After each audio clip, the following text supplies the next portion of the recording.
recommencer. Est-ce qu'il y a quelqu'un qui a un témoignage ou qui a eu une expérience un témoignage ou une expérience de la semaine que vous voulez partager?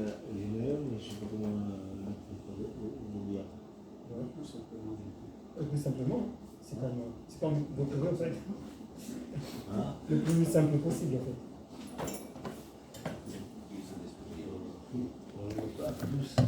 Le témoignage, c'est-à-dire que Dieu m'a beaucoup aidé dans mes difficultés. Maintenant, j'arrive à me débrouiller et j'aimerais encore apprendre encore davantage. Et là, heureusement que je l'ai connu et maintenant, je suis un peu plus évolué. Voilà mon témoignage. Merci. Merci Charles. Est-ce que quelqu'un d'autre a une expérience ou un témoignage?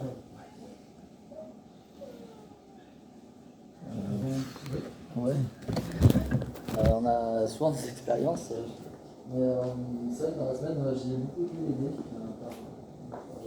par Dieu. J'ai eu beaucoup de choses à faire au travail et j'ai vu la main de Dieu qui m'a allégé mes fardeaux. Et donc, du coup, je sais que Dieu il prend soin de moi, de ma famille, et je vois des miracles par rapport à mon épouse qui me ramène des messages de Jonas Smith en disant tiens, je respecte mon époux, alors qu'il n'y a pas si longtemps, elle était un peu. Je ressens qu'il y a des choses qui se passent actuellement.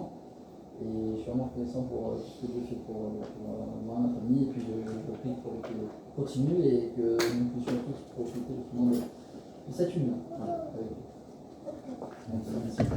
Merci. Alors avant de laisser la place à la mission d'aujourd'hui, j'aimerais juste pour nos frères qui sont absents, j'ai vu que tu as parlé du frère de Roland Caruso. Je vais peut-être revenir un peu là-dessus. Oui, je suis en contact avec lui pratiquement tous les jours. Par WhatsApp, on partage des messages. Et là, il a un gros souci en ce moment avec Pascal, qui a des difficultés de santé. Donc, il m'a demandé si je pouvais mettre son nom, le nom de Pascal et le sien, autant. C'est ce qui a été fait. Mais bon, il a eu le moral.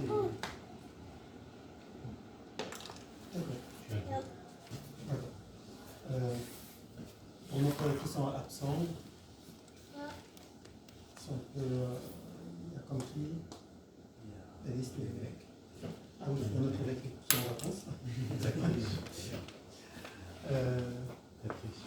Patrice, qui n'est pas là. Est-ce qu'il y a quelqu'un? Frédéric? Ah oui, Frédéric Marco aussi qui n'est pas là. Patrice, je peux le contacter.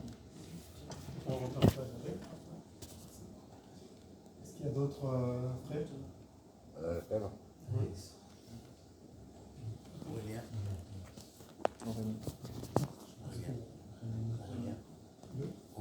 Aurélien, oui. Il y a aussi Aurélien qui n'est pas là aujourd'hui. Est-ce qu'il y a un frère qui peut en contact avec lui? Je vais peut-être Patrick là. Si c'est tout, hier j'étais invité avec les missionnaires, c'est la famille qui est Saïdan. Et pendant qu'on était à table, il y a une de ses filles qui nous a dit qu'il avait vu Roland Caruso. Et elle nous a dit que ça l'a beaucoup fait de la peine parce qu'il est devenu en fait l'ombre de lui-même. Elle dit vraiment, je ne l'ai pas reconnu. Elle dit même quand sa femme était malade, je ne l'ai jamais vu comme ça. Et elle a dit vraiment, il faudrait dire vraiment à l'évêque d'aller le voir. Appelé, elle a dit, les services pastoraux que nous avons connus avant, c'était, on allait vers les personnes. Elle nous a dit, on allait vers les personnes, c'était pas juste simplement les appels, mais il fallait vraiment, il dit, tel que j'ai vu vraiment, c'est vraiment urgent. Il faut vraiment que l'évêque vraiment qu'il fasse son travail, qu'il aille vraiment le voir, c'est très important. Et c'est ce que l'une des filles de Saïda nous a dit. Et moi, ça m'a beaucoup touché vraiment de voir aussi parfois que nous, avec actuellement, en fait, avec les habitudes qu'on a commencé à prendre, je pense qu'on a commencé à oublier en fait, les habitudes qu'on avait, d'aller en fait, vers les personnes. C'est beaucoup plus simple pour nous, facile. On appelle juste et on s'arrête là. Et ce geste-là de personne à personne, en fait, on commence un peu. En fait, j'ai tendance, depuis la Covid, ça commence un peu à s'éloigner. Et parfois, c'est bien de reprendre vraiment ces habitudes-là de temps en temps, quand on peut, d'aller vraiment voir les personnes, de visiter les personnes qui sont à notre disposition. Je vais laisser la place à Patrick.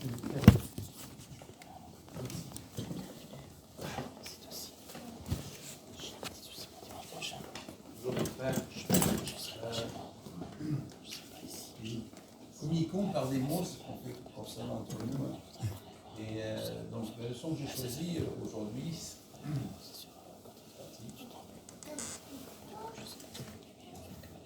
voilà. C'est un discours de frère Rasman, qui est de la dernière conférence de la rue de Dakar. Les mots sont importants. Alors, les mots donnent le ton à nos conversations, suivant les mots que nous employons, suivant la façon dont nous les formulons.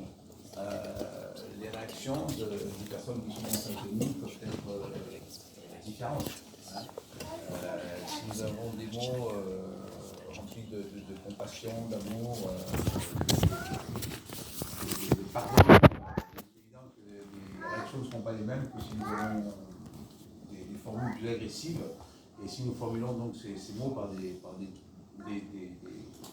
tons qui peuvent être offensants, blessants. Donc, ce qu'il faut savoir, c'est que c'est très facile de parler. Un mot sort rapidement de notre bouche. Mais le problème, c'est qu'il peut rester de façon indélébile dans le cœur qu'il a reçu. Et la blessure peut rester pendant des années et des années. Donc, il faut faire très attention à la façon dont nous communiquons les uns avec les autres. De façon à ne pas nous blesser, à nous montrer que nous avons de l'amour, de l'affection, de la compassion les uns avec les autres. Alors il dit, le frère Batman, que les mots sont importants. Ils jouent un rôle fondamental dans la façon dont nous créons des liens. Ils représentent nos croyances, nos valeurs et nos points de vue. Parfois nous les prononçons, ces mots, mais parfois aussi nous les écoutons, parce qu'on nous parle, donc on écoute la personne qui est en face de nous. Les mots donnent le ton, ils expriment nos pensées, nos expériences, nos sentiments, qu'ils soient bons ou qu'ils soient mauvais. Comme je le disais tout à l'heure, en fonction de notre état d'esprit du moment, de nos sentiments du moment, les mots peuvent être différents. Il dit, malheureusement, les mots peuvent être aussi, et malheureusement, je dirais pas souvent, mais malheureusement, irréfléchis, hâtifs et blessants. Une fois prononcés, ce que je disais tout à l'heure, une fois prononcés, ils ne peuvent plus être effacés. Ils vont rester dans le cœur de la personne qui les a reçus. Ils peuvent blesser, punir, entraver et même engendrer des actes destructeurs. Ils peuvent peser très lourd dans la vie de celui qui le reçoit.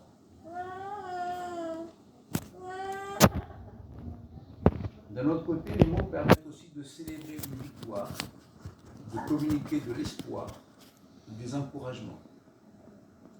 Ils peuvent nous inciter à réfléchir, ce qui n'est pas mauvais, bien au contraire, à repartir à zéro, ce qui peut être bien aussi, et à redéfinir notre trajectoire. Les mots peuvent ouvrir notre esprit à la vérité. Est-ce que quelqu'un d'entre vous a eu une expérience justement concernant une discussion des mots? J'en ai deux. Les deux? Deux qui ne sont pas du tout liés à la religion. D'accord, ok. Mais dans ma vie professionnelle, dans une autre vie, enfin, il y a des années, j'ai fait partie de l'équipe de la sécurité du personnel d'une grande gare parisienne. Beaucoup de monde, l'équivalent de la ville d'Orléans, que je passais dans cette équipe. Et dans les statistiques de chocs psychosociaux, c'est-à-dire parmi les chocs psychosociaux, en terminologie de sécurité personnelle, il y a les agressions verbales. Et je me suis rendu compte, dans mes stats, que c'était toujours plus ou moins le même profil de personnes. Il y avait de personnes, et toujours que les mêmes personnes, qui avaient des problèmes d'agression verbale. J'en parle à un copain policier, et il me dit, nous avons eu ce souci aussi. Et ils avaient mis en place un dispositif justement pour apprendre aux gens à se comporter, à parler, à s'exprimer d'une telle manière, de manière à ne pas envenimer la situation. Les mots, importants. Et on dit bien aujourd'hui que si jamais notre société devient de plus en plus, on va dire, agressive et violente, c'est également lié à la déperdition grammaticale et lexicale de notre langue. Écoutez simplement des vieilles émissions, des enregistrements de vieilles émissions de télé qui datent d'il y a une quarantaine d'années. Écoutez aujourd'hui la manière dont on s'exprime, les animateurs télé, ça fait peur. Ouais, tout à fait. Seconde expérience, Pôle emploi. N'est-ce pas? J'étais inscrit à Miramas, je me suis fait inscrire à Dijon. Problème dans les inscriptions, les désinscriptions, je ne vais pas vous rentrer dans les détails parce que c'est ubuesque. Courteline n'a rien inventé. Ma conseillère, à chaque fois qu'on s'adresse la parole, ça se passait 2 fois, le temps a monté. Pourquoi? J'ai demandé à changer de conseiller. Normal. Bon, ceci dit, on va des esprits de Dijon pour me remettre à Miramas parce que administrativement, il ne pouvait pas régler le problème, il fallait que ce soit fait. Pôle emploi. Pardon, France Travail, excusez-moi. J'appelle j'ai le chef d'agence de Dijon, au bout du fil, et je lui explique. Je ne comprends pas. C'est pas possible. Et nos conversations, nos 2 conversations, il faudrait, j'espère qu'elles ont été enregistrées. Pour une raison. Vous devriez, dans le cadre de formation, de gestion de conflits, il faudrait qu'elles servent d'exemple. D'exemple. Pourquoi? Ce qu'il ne fallait pas faire. Tout ce qu'il ne fallait pas faire. Les mots, la façon d'aborder les choses. Et après, j'entends dans le téléphone qui n'est pas raccroché, encore un qui l'a bloqué. Vous voyez, les mots, nous disons la façon. 2 exemples, quelques exemples, un peu typiques, voilà. Il faut bien que le mot qu'on emploie et surtout aussi la façon dont on a, et la manière dont on aborde les problèmes et les idées aussi. C'est l'interprétation. Tout à l'heure, on parlait de notre frère Roland Caruso. C'est vrai que quand on le voit, quand on le croise, on le trouve un peu affaibli, un peu. Et c'est vrai que je me suis posé cette question, et je lui ai posé la question à lui. Et sa réponse, c'est... Alors, je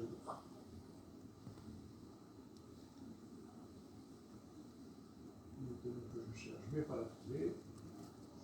C'est ne t'inquiète pas, je vais bien, je prends actuellement un peu de vacances et je me déplace. C'est sûr qu'on peut avoir des soucis, mais des soucis que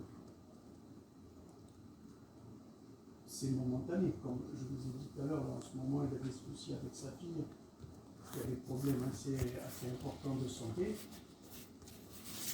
Et ce qu'il a besoin, il me l'a dit sans me le dire, c'est de nos prières, de notre soutien. Et c'est ce qu'il a besoin.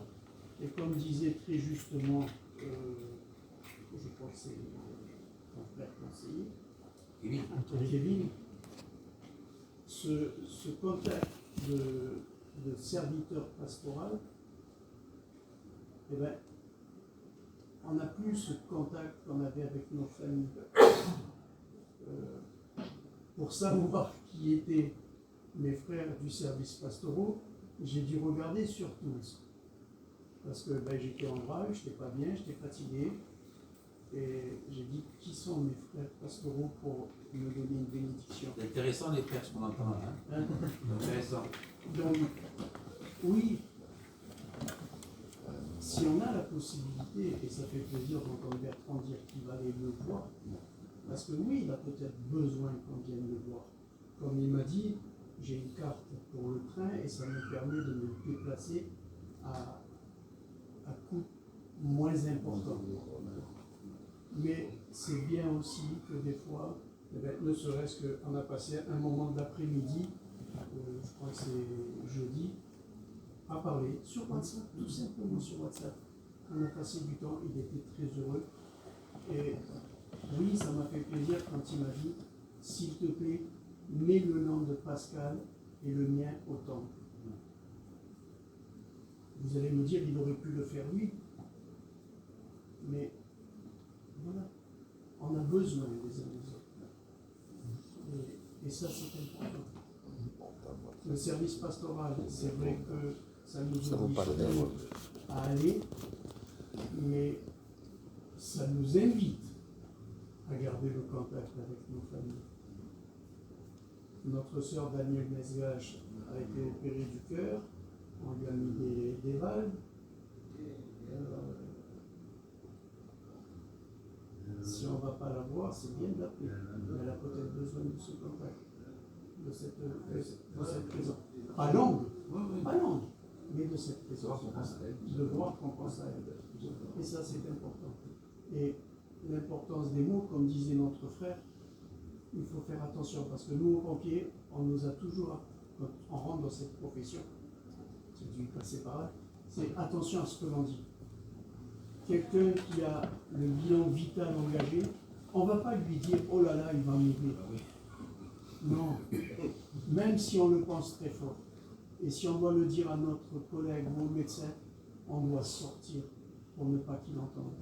Je me souviens d'une personne qui avait perdu ses yeux lors d'un accident de la circulation. Elle me dit « comment je vais faire pour voir ?»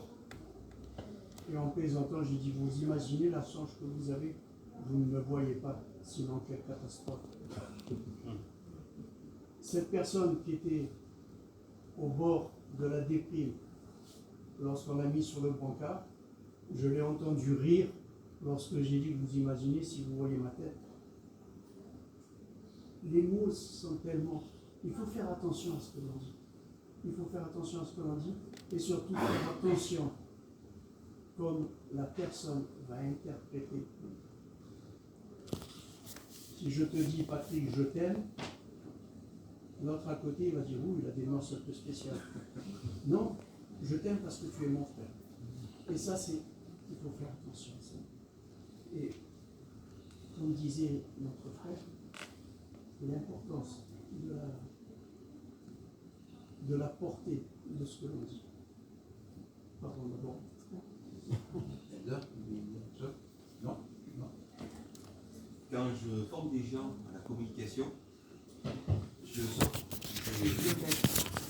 ce que j'ai tiré d'un livre profane de Bernard Werber, qui commence par dire entre ce que vous entendez, ce que je dis, etc., etc. Et à la fin, la conclusion, il y a 11 raisons pour lesquelles nous ne nous entendrons pas. Enfin, pardon, c'est pas comme ça, c'est. Il y a 11 raisons pour lesquelles nous ne pourrons pas communiquer, mais essayons quand même. De l'illustration. Par rapport à ce que vous disiez tout à l'heure, moi j'étais dans la police et vous arrivez souvent d'aller sur des différents familiaux. Et là, il fallait faire bien attention justement pour ne pas envenimer, ne pas activer, ne pas jeter sur le feu. Et j'ai des expériences où justement, quand on arrive en pays conquis, ça se passe très mal. Quand on arrive dans un différent familial où l'ordre reste à la loi, c'est pas évident, mais c'est là que tout va suivre. Et on s'est même fait tirer dessus une fois, parce que justement, on n'était même pas rentré encore dans l'appartement. On arrive, police, et l'homme qui était là, à travers la porte, il tire au fusil de chasse. Alors, heureusement qu'on nous apprend aussi à on ne se met pas face à la porte, on se met comme ça et on fait voilà, on travaille. Les routines sont passées au travail. Et donc on doit faire très attention, c'est pas parce que c'est un différend familial, c'est quelque chose qui va se passer, qui est très cool, très calme. Il est arrivé même des fois de séparer l'homme de la femme, d'aller vers l'homme qui était l'agresseur tout le temps, et la femme avait bien été marquée par les coups qu'elle avait reçus. Si on s'en prenait un petit peu trop manu militari vis-à-vis de l'homme, la femme venait vers nous et s'en prenait à nous, alors qu'on était là pour la défendre, hein, on était venus séparer. Par rapport à notre façon d'arriver sur les lieux, et par rapport après aux mots qu'on va dire, on nous demandait d'apaiser, d'atténuer, de calmer les esprits, hein, par des mots choisis. Hein, et ensuite, on pouvait faire notre intervention dans un contexte beaucoup plus facile, hein, que si on arrive en jetant les cheveux de feu, en envenimant tout. Donc, voilà, les mots sont importants. Les mots ne sont jamais insignifiants, en fait, qu'on emploie. Jamais ils sont insignifiants. Donc, ils vont leur porter. Mais on ne sait pas comment la personne qui est en face, on ne sait pas dans quel état elle est déjà, psychique, et on ne sait pas comment on va le percevoir, parce que même si pour nous, il paraît insignifiant, comme je le disais, on va peut-être le percevoir différemment. Donc, toujours bien choisir les mots, sentir l'atmosphère un petit peu, hein, ressentir les choses et choisir les mots en fonction de cela. Il est pas. Pardon. Roland, vas-y, Jean. Les mots sont inspirants et je crois. Pas toujours. Ils doivent être inspirants. Ils doivent être inspirants. Les mots peuvent être inspirants et tout à l'heure on a beaucoup parlé pendant le discours. Et je voudrais appuyer là-dessus, c'est les écritures sont des mots très inspirants pour chacun d'entre nous. Et vraiment, je témoigne que les écritures peuvent nous aider à avoir des mots beaucoup plus doux, beaucoup plus calmes. Et je pense que c'est pas pour rien qu'il nous manque beaucoup des évangiles. On n'a que 4 évangiles. Ouais. On devrait en avoir beaucoup plus. Il y a 12 apôtres qui ont suivi les pas de Jésus-Christ. On devrait avoir l'évangile de Pierre. Il a certainement beaucoup de scribes autour de lui qui ont pu écrire son témoignage de sa vie aux côtés du Christ. Et il nous manque clairement beaucoup d'éléments. Toutes les épîtres de tous les autres apôtres, on n'a que les épîtres de Paul quasiment. Il nous manque beaucoup de choses. Donc inspirons-nous déjà de tout ce qu'on a. Aujourd'hui, on a la chance d'avoir des prophètes vivants, de très très bons discours qui peuvent nous inspirer. Et moi, je parle vraiment pour moi parce que mes mots sont souvent très vite. Je les calcule pas suffisamment et je m'aperçois que si j'avais des mots plus sereins, plus posés, dans mon foyer, ça reflèterait beaucoup plus un foyer de membres de l'Église, comme je l'entends. Voilà. En fait, à l'époque, pour moi, quand je partais à l'Institut, à l'époque, en fait, dans la salle, il y avait une photo. Et sur la photo, on avait mis quelqu'un qui avait ouvert la bouche et c'est le couteau qui sortait de sa bouche, en fait. Donc, c'était pour faire le lien avec les mots qui sortent de notre bouche. Alors, on sait ce que c'est qu'un couteau. Avec le couteau, on peut couper tout ce qu'on veut pour faire à manger ou pour autre utilisation. On sait qu'avec ce même couteau, on peut aussi se blesser. On peut aussi blesser les autres avec le même couteau.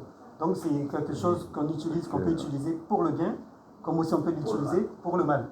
Donc, c'est pour cela que c'est important pour nous vraiment de choisir, au fait, les mots que nous adressons à l'autre. Et nous savons ce que aussi les Écritures disent au sujet de la langue. Nous devons contrôler notre langue parce qu'elle peut causer beaucoup de dégâts, qu'on peut peut-être calmer. C'est un petit membre qui est peut-être grand destructeur. C'est ça. Je me rappelle quand je suis arrivé dans l'église, j'étais ingénieur au foyer avec le prix dans le branche de l'époque, jeune, baptisé, qui m'avait dit ça, il me dit Patrick, les mots sont très importants. Ils peuvent être les meilleurs comme les plus mauvais. Et la langue peut faire énormément de bien comme énormément de mal aussi. Donc, faisons attention à ce que nous disons et comment nous disons.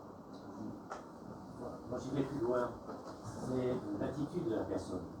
Je veux dire, il faut aller au-delà des mots. Je veux dire, c'est aussi la personne elle-même. Si vous avez quelqu'un de calme, donc il va donner des paroles réfléchies, posées. C'est lié plus à l'attitude de la personne. J'ai fait une expérience, travaillé dans un gros groupe, et un jour, on est allé travailler pour un concurrent. Le concurrent prend un chantier devant nous, mais pas de machine, donc il nous loue toutes nos machines. Et donc, il fallait passer quelqu'un, puisqu'il fallait un représentant de la société. Ils ont fait le tour, donc soi-disant c'était un cadre. Donc, le premier cadre, ils ont dit non, le deuxième cadre, non. Après, ils sont tous retournés vers moi, et ils m'ont dit la seule personne qui est capable de faire ça, c'est toi. Je dis, pourquoi moi? Il dit, parce qu'on sait qu'avec toi, ça va se passer tout seul, comme ça. Voilà. Je veux dire, voilà. En fin de compte, c'est plus que des mots, c'est l'attitude de la personne. Si la personne, c'est quelqu'un de posé, de calme, elle sera réfléchie dans sa réflexion, elle sera réfléchie dans ses mots. Voilà. Je vais choisir, C'est ça. C'est ça. Donc ça va être en relation. Absolument. Communication non verbale. Communication non verbale. Oui, par les gestes, par la façon dont on se on donne déjà une impression de soi. Une façon, on communique autrement qu'avec les mots, non verbalement. Oui, c'est tout à fait juste ce que tu viens de dire. Je me souviens, lorsque on faisait une formation de jeunes sapeurs-pompiers, le formateur nous disait, plus la personne va hausser le temps, plus vous devez baisser le vôtre. Et c'est vrai que, sinon c'est l'escalade, et c'est vrai que lorsqu'on arrive, comme tu disais, sur les diffusions familiaux ou quoi, ça crie de tous les côtés, et nous on arrive à voix basse, à rester calme, ça peut des fois résoudre le problème. Et je me souviens d'un soir sur une intervention sur le viaduc à Marty, où il y avait un gars qui voulait mettre fin à ses jours. Ils étaient tous en train d'y gueuler dessus. Ne saute pas, arrête-toi, tout ça. Et lui, il était au bord. Et je ne sais pas pourquoi, avec mon collègue, on est arrivé et on a mis cette méthode en pratique, de lui parler calmement, gentiment. Et je lui ai dit, avant de sauter, est-ce que tu peux nous dire pourquoi tu vas gaspiller ta vie? Et il m'a regardé, il fait, pourquoi tu dis gaspiller? J'ai dit, parce que tu as une belle vie, là, elle ne va plus servir à rien. Et on a commencé à parler avec lui. Et pendant que je lui parlais, mon collègue, tout doucement, à côté, est arrivé jusqu'à pouvoir le saisir. Et on l'a attrapé et on l'a sorti.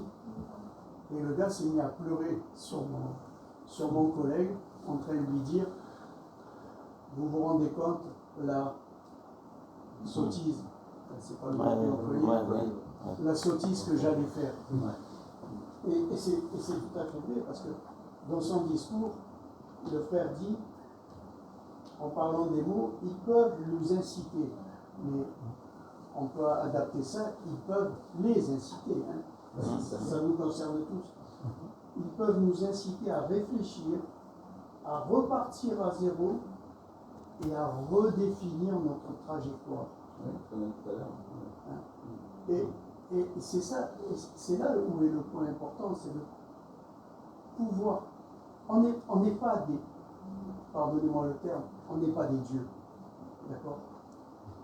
On est là, on est des atouts que le Seigneur met à disposition de la personne qui en a besoin à cet instant-là. Et il faut faire attention à ce que l'on dit. Il faut faire, même si on doit lui dire tiens un abruti, on lui dit avec de l'amour et il va croire que c'est quelque chose de gentil. Oui, mais après c'est lui qui va venir te dire tu sais tu avais raison. Non, j'avais pas raison, j'avais tort de te le dire. Mais si tu le reconnais, tant mieux pour toi. Mais c'est notre rôle. Lui de la fin, il dit les mots peuvent souvent nous prescrire la vérité. Exactement. Bertrand. Ouais, en fait, notre grand modèle, encore une fois, c'est Jésus-Christ. Absolument. Lorsqu'on étudie sa vie, la manière dont il agissait, le seul moment où on l'a vu sortir de lui-même, se mettre en colère, c'était au temple, où on a vu tout le bazar. Pourquoi t'es pas avec les sœurs? Je sais pas où est-ce que c'est maintenant avec les chiens. T'as pas le panier?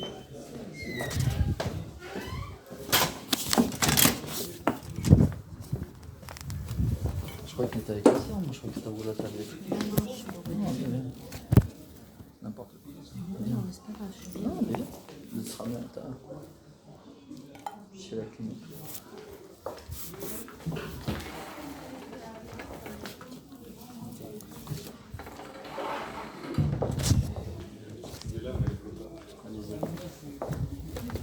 On voit cette même attitude. Alors, d'où ça vient? Ça vient de la charité, la nature du Christ, en fait. C'est qu'on arrive à comprendre que toutes les personnes qui nous entourent, en fait, ce sont nos frères et nos sœurs. Hein, et quel que soit leur état de colère, de mal-être, ce sont nos frères et sœurs. Hein, et lorsqu'on arrive à comprendre cette chose, et non seulement la comprendre, mais l'assimiler, ça fait toute la différence.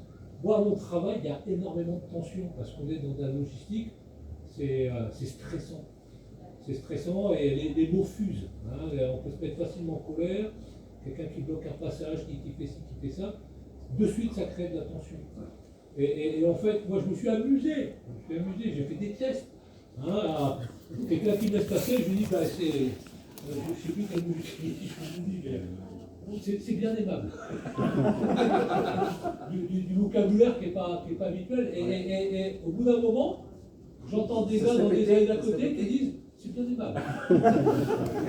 Voilà. Et en fait, alors je ne pense pas avoir été le premier à faire ça, mais ça crée une culture en fait.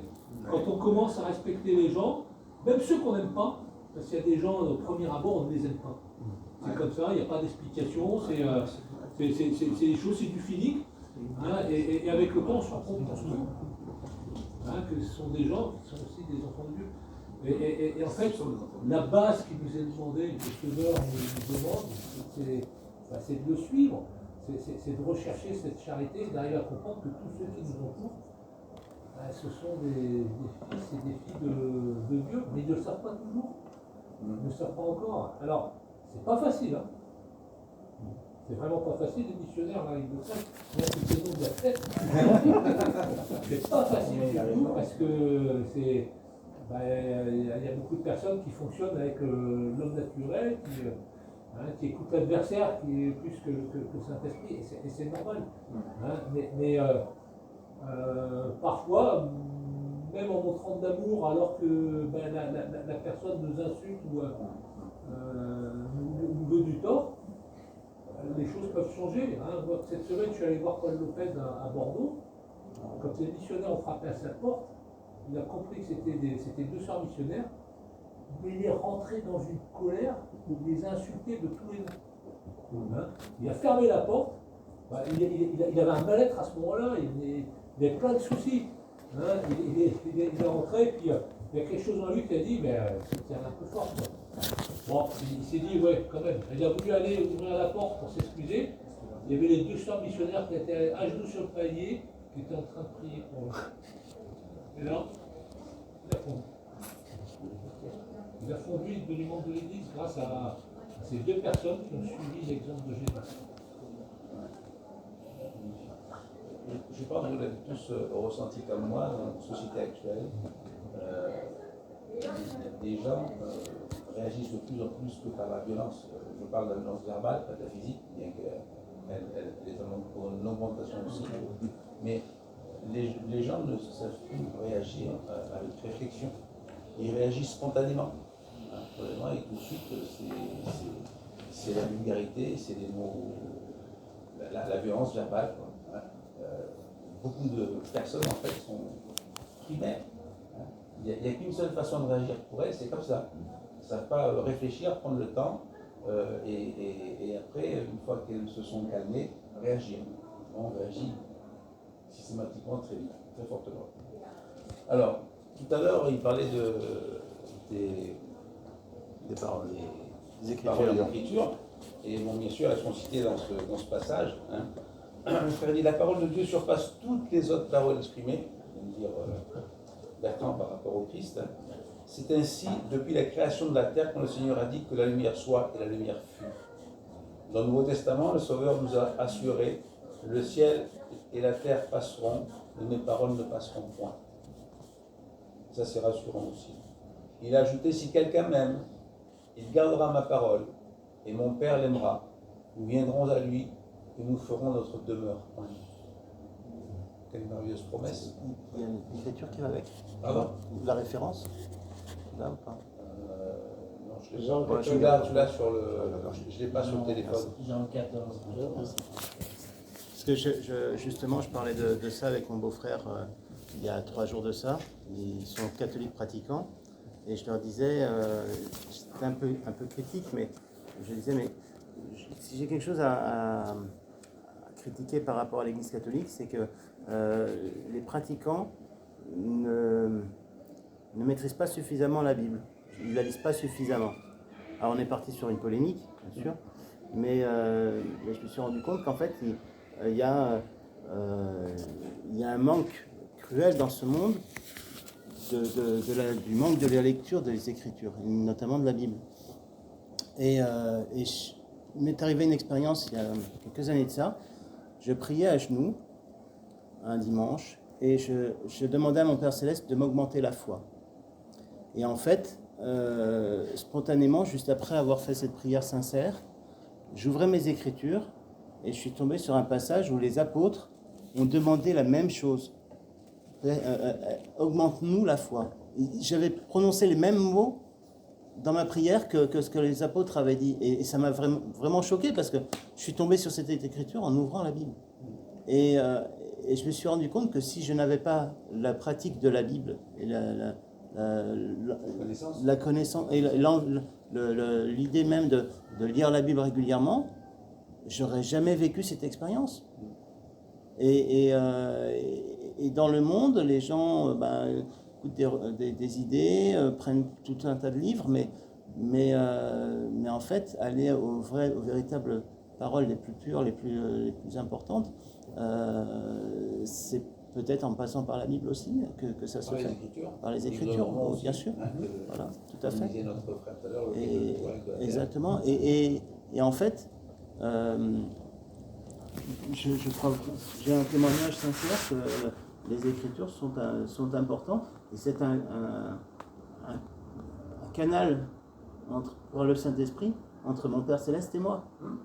J'ai non seulement eu une instruction sur la foi, parce que j'ai vraiment eu une question qui était qu'est-ce que mon petit grain de foi doit correspondre? Est-ce que ça doit être un grain de foi comme le Big Bang, quelque chose d'extrêmement dense au point d'avoir une foi peut-être comme un grain de sénévé mais extrêmement puissant, ou est-ce que ça doit être un tout petit peu de grain de foi de rien du tout?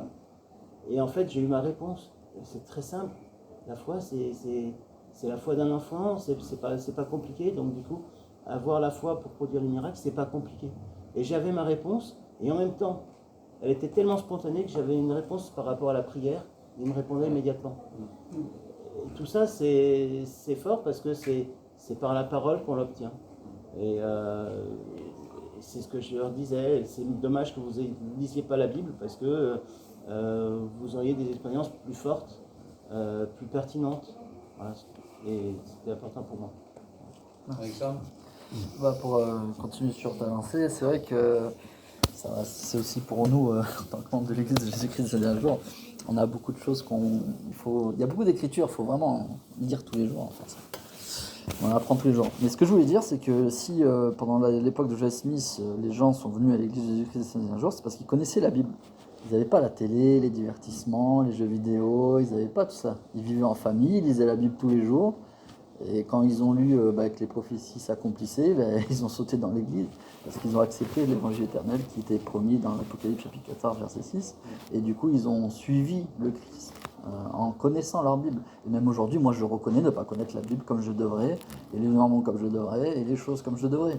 Mais je sais que c'est en le faisant tous les jours, en apprenant que, je savais pas. Et à chaque jour, j'apprends quelque chose. C'est pour ça que dans mon discours, j'ai expliqué qu'il y a toujours des choses à apprendre, grâce à Dieu. Grâce à Dieu.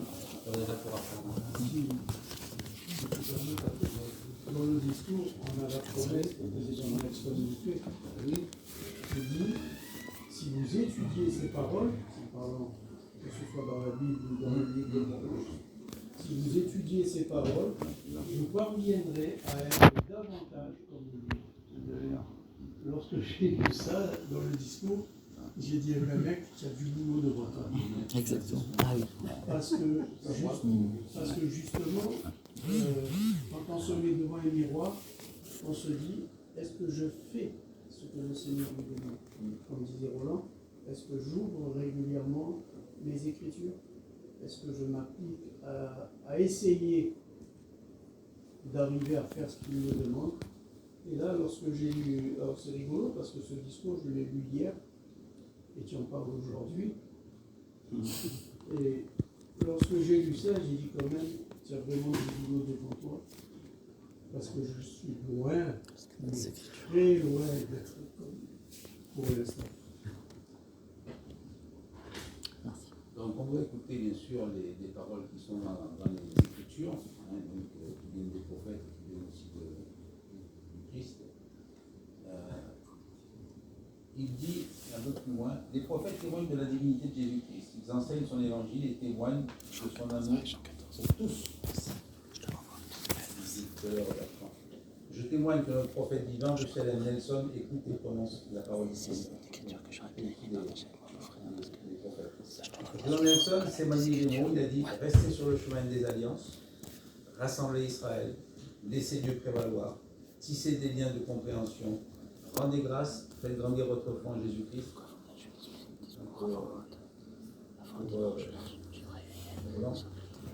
Prenez la responsabilité de votre témoignage et devenez des artisans de paix.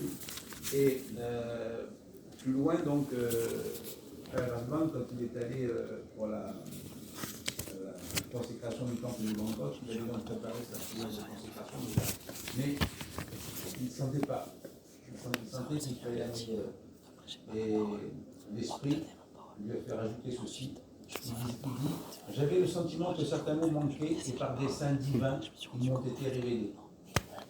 Je les ai donc ajoutés vers la fin de la prière. Et voilà ce qu'il a rajouté. Il a dit, puissions-nous penser de manière céleste, laissant ton esprit prévaloir dans notre vie et toujours nous efforcer d'être des artisans de paix. Le Seigneur nous rappelait de suivre les paroles de notre prophète vivant. Pensez de manière céleste, laissez l'esprit prévaloir et efforcez-vous d'être des artisans de paix. Voilà, c'est ce que nous devons, nous aussi, rechercher, mes frères. Et pour finir, il ne reste plus beaucoup de temps. Quand je pense que les mots les plus importants, ce sont ceux que nous prononçons dans notre foyer, vis-à-vis de nos épouses, de nos enfants. Et c'est là qu'on doit faire le plus attention possible.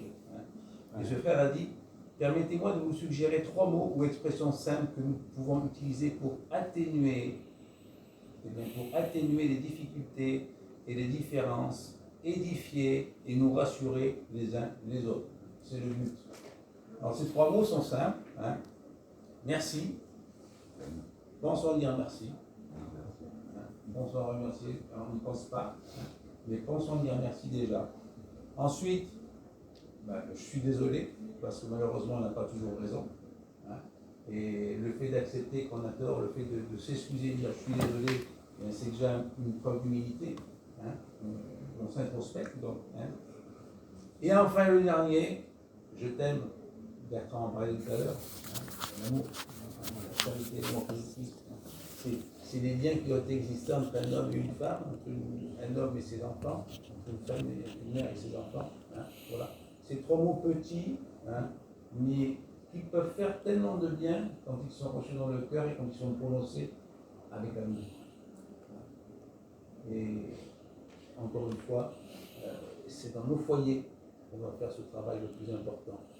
Rappelons-nous, mes frères, quand même, que notre épouse est notre passeport pour l'éternité.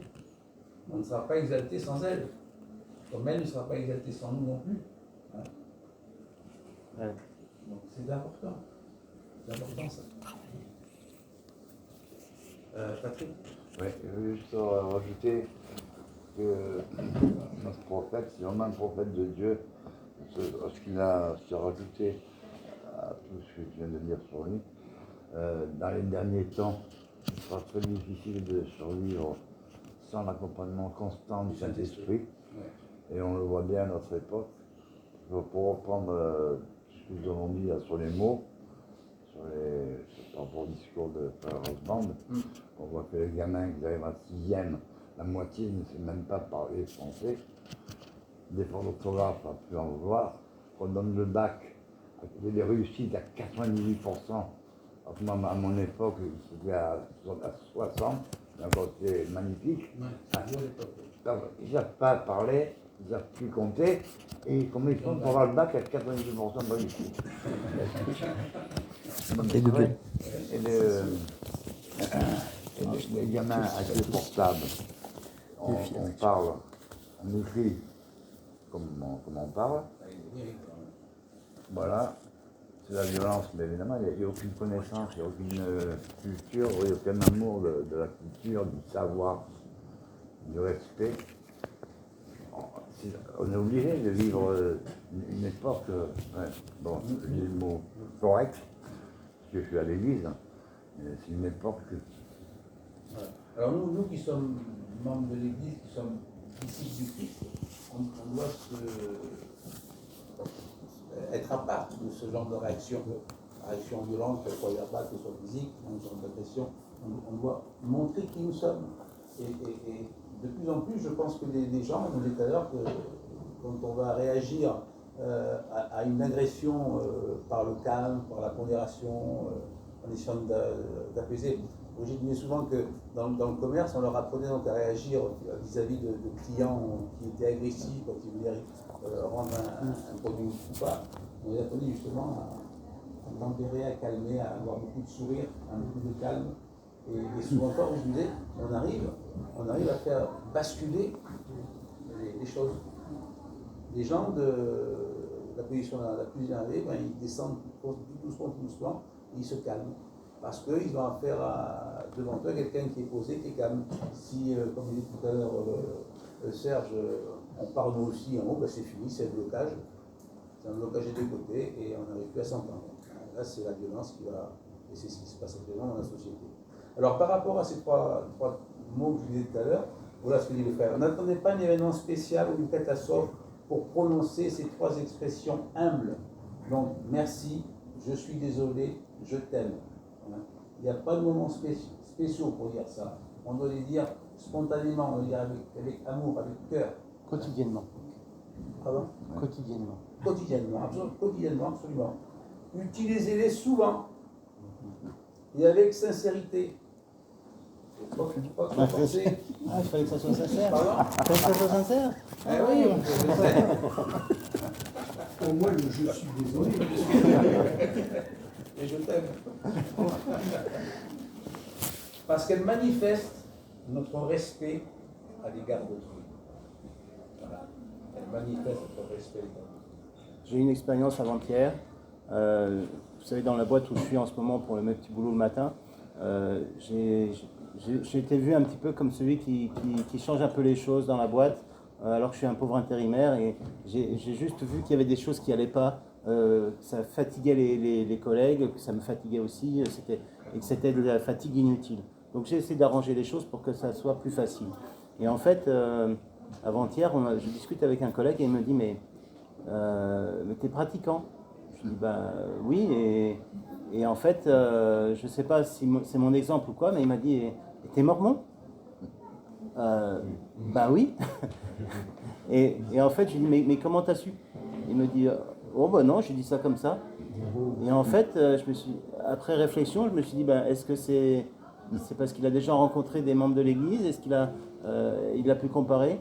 Mais en tout cas, j'étais content qu'il mette le doigt dessus parce que c'est peut-être par l'attitude, par le langage, ma façon d'être il a fait une comparaison et je l'ai trouvée belle.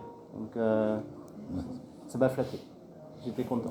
Mais voilà, je pense que notre comportement, c'est aussi des mots, comme on l'a dit tout à l'heure. Notre langage corporel est nos idées, notre façon de vivre, c'est un langage important. La personne, ce que vous avez compris, c'est le langage corporel. C'est sûr. C'est pas la différence. Bien, mes frères, merci pour votre participation. Je vais vous rendre témoignage qu'il est important de choisir les mots, on l'a bien compris. Il est important de les choisir de façon à ne pas heurter, à ne pas bloquer, à ne pas blesser. Pensons au Christ aussi, à la façon dont il traitait ses frères et ses sœurs.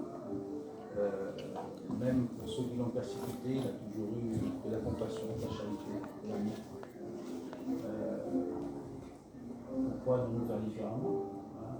Il a dit qu'on devrait aimer nos ennemis aussi, hein? Pas seulement nos ennemis. Quel mérite avons-nous si nous aimons les gens qui nous aiment? Donc quel mérite, c'est facile. Par contre, si nous aimons les gens qui nous font du tort, qui nous persécutent, hein? Et là, au sujet du Christ, nous avons de la valeur, je pense. Bien que nous avons toujours de la valeur à ses yeux, tous ses frères et ses sœurs.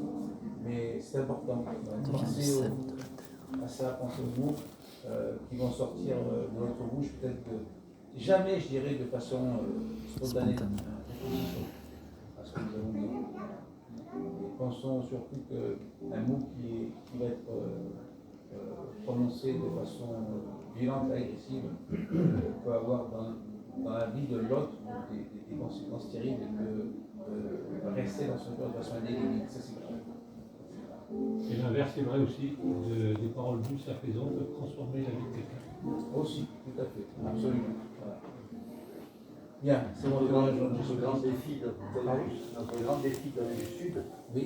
c'est de laisser le temps aux paroles qui naissent dans nos tripes de passer par le cerveau. De passer par le cerveau, voilà, tout à fait. Absolument. Ça me fait penser à. J'avais vu quand on étudiait les livres des prophètes. Je me rappelle de Brigham Young, quand il avait un de ses enfants qui ne correspondait pas à ce qu'il devait faire, quand il était énervé, il n'agissait jamais sous l'effet d'énervement. Il attendait, il se calmait, et quand il était calmé, il prenait son enfant en entrevue, et là, il l'enseignait. Parce qu'il disait qu'une réprimande, c'est d'abord un enseignement. Voilà. Et reportons-nous à la section 121 de Trinité Alliance, à partir du verset 41. Et nous serons également en tant que détenteurs de prêtrise. Nous devons agir et nous devons parler. Voilà. C'est mon discours, mon instruction au nom de Jésus-Christ. Amen. Merci Patrice pour les